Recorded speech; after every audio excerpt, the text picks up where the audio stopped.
Olá, estamos aqui para mais uma aula de língua portuguesa dentro do projeto Foco na Aprendizagem. O tema da nossa aula de hoje é inferir o sentido de palavra ou expressão.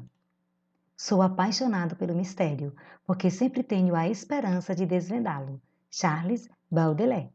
Nesta aula você aprenderá a inferir o sentido de palavra ou expressão em um texto, a identificar temas universais abordados nos textos a serem lidos, a distinguir as características de gêneros textuais que circulam na sociedade, a usar as relações intertextuais como recurso de compreensão e estratégias de leitura. Para começo de conversa, vamos desvendar um caso? Vamos percorrer os caminhos das palavras. Um dia, um jovem detetive chamado Álvaro teve de resolver um crime diferente. No caso, 5 pessoas que se conheciam entre si estavam envolvidas e uma delas cometeu o crime com uma arma. O detalhe é que, por alguma estranha razão, o arquivo não tinha informação sobre qual dessas pessoas havia sido a vítima. Como ele vai desvendar? O detetive revisou cuidadosamente todos os documentos e descobriu o nome do assassino e da vítima, graças a alguns pequenos detalhes. Vamos ver se, assim como Álvaro, você consegue resolver o mistério. Agora fique atento às pistas encontradas pelo detetive Álvaro e deduza qual suspeito mais provável cometeu o crime. Lembre-se, as entrelinhas das palavras serão decisivas. O primeiro personagem da história é José. Ele é viciado em jogar futebol e no dia seguinte ao crime, ele e outra pessoa que não tinha nada a ver com o fato jogaram futebol em um torneio amador. João mudou para a cidade um ano antes do assassinato, mas nasceu e cresceu em uma pequena ilha de pescadores. Portanto, seu maior sonho era ter um bote. Mário trabalha como modelo e é muito vaidoso. Vários dias antes do assassinato, ele começou a posar para Francisco, que estava pintando um retrato seu dos pés à cabeça. Francisco é um famoso pintor de retratos. Ele pretende acabar o de Mário na próxima semana. Alex, desde o assassinato, Alex, que explora fauna marinha, está em uma expedição em Fernando de Noronha com outros 20 cientistas. Após muito pensar, Álvaro descobriu quem é a vítima e quem é o assassino. E você já descobriu? Qual foi a lógica, detetive? Além disso, o detetive anotou outros dados importantes. Vejamos. Uma semana antes do assassinato, o assassino quebrou uma perna. Já que no dia seguinte José teve um jogo de futebol, ele não pode ser o assassino, porque jogar com a perna quebrada seria impossível e não teria dado tempo para se recuperar. Se ele chegou a jogar, ele está vivo, não pode ser a vítima. Mário e Alex se conheceram aproximadamente um ano antes do assassinato. Alex e o assassino se conhecem desde a infância. Eram vizinhos em uma grande cidade. Alex não pode ser o assassino. Alex e o assassino se conhecem. Não pode ser a vítima. Desde o assassinato está em Fernando de Noronha.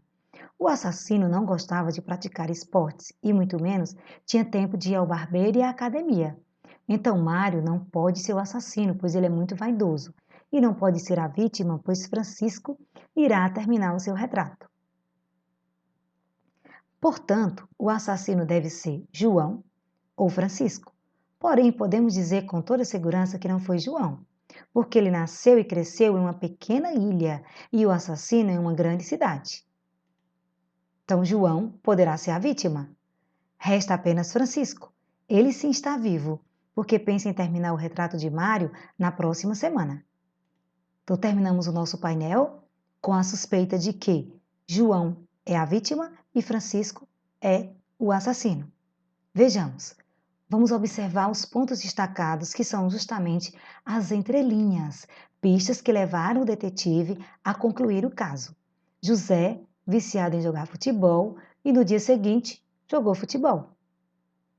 João mudou para a cidade um ano antes, mas nasceu e cresceu em uma pequena ilha e o seu maior sonho era ter um bote. Mário é muito vaidoso. Francisco pretende pretende acabar o retrato de Mário na próxima semana. E Alex, desde o assassinato, ele está em Fernando de Noronha em uma expedição. Pronto, caso desvendado. Podemos inferir que Francisco matou João. Dando sequência, vamos refletir com o sentido de algumas palavras e expressões. Observe a imagem a seguir. Nós temos aqui uma pedra em forma de coração. Então, daí surge a expressão coração de pedra, muito conhecida por nós, que vai se referir a pessoas insensíveis que não se comovem com o sofrimento dos outros. Dentro do contexto ainda da palavra pedra, nós vamos ler um trecho de Carlos Drummond de Andrade. No meio do caminho tinha uma pedra. Tinha uma pedra no meio do caminho. Tinha uma pedra. No meio do caminho tinha uma pedra. No poema de Drummond, o que significa pedra?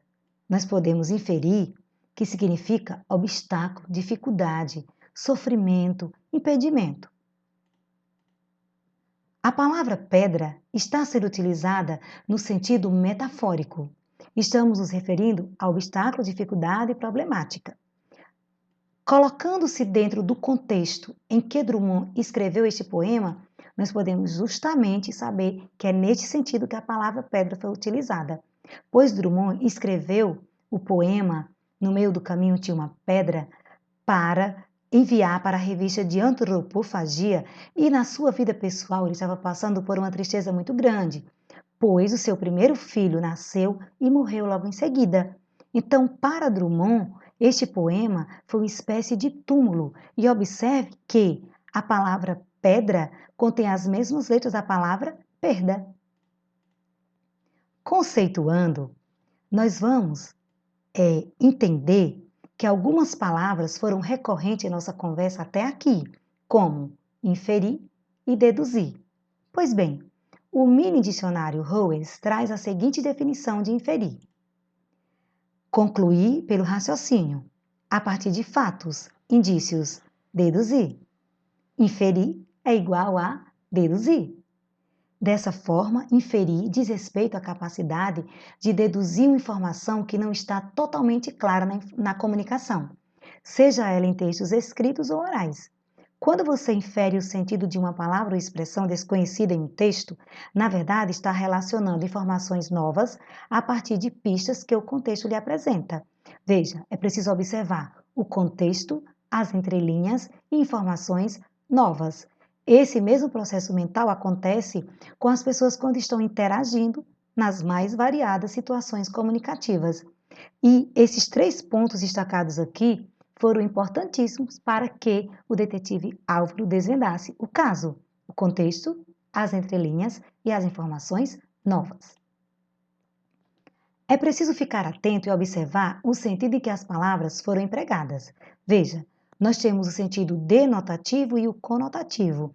Denotativo é o sentido literal da palavra, ou seja, o sentido do dicionário.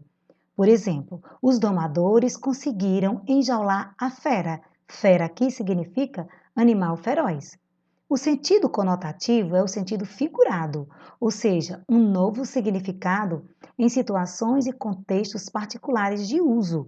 Por exemplo, ele ficou uma fera quando soube da notícia. Ele ficou bravo, ficou nervoso. Além disso, a palavra fera ainda pode ser utilizada com pessoa rígida. Exemplo, ele é uma fera, não vou me arriscar. Ou pessoa especialista num assunto ou numa área. Ele é fera em português. Então, eu espero que até aqui você tenha conseguido entender os objetivos da nossa aula, de inferir, de deduzir, de entender o sentido de palavras em textos, sem você precisar recorrer ao dicionário, através da observação do contexto das entrelinhas e das informações novas. E para treinar esta habilidade, você vai combinar com o seu professor quais tarefas serão realizadas. Você vai passar pelo Conversando com o Texto, pelo Desafie-se e também vai resolver questões do Enem que tratam desta habilidade. Para encerrar o assunto, vamos lembrar que para perceber o sentido de uma palavra nem sempre será necessário recorrer ao dicionário. Na resolução do mistério do assassinato foi utilizada a inferência. Trata-se de uma habilidade importantíssima na hora de resolver questões de vestibulares, não só de língua portuguesa, e sim de todas as disciplinas. Além disso, com conhecimento prévio, podemos chegar a novas informações que não estejam explicitamente colocadas no texto. Por isso é importante praticar a leitura. Então, vamos lá! Vamos deixar como dica para você a obra de Machado de Assis, O Alienista, o filme O Nome da Rosa e o livro de mesmo nome, O Nome da Rosa. São obras que vão levar você a praticar a habilidade da inferência e da dedução. Então, não esqueça, mantenha o foco na sua aprendizagem e bons estudos!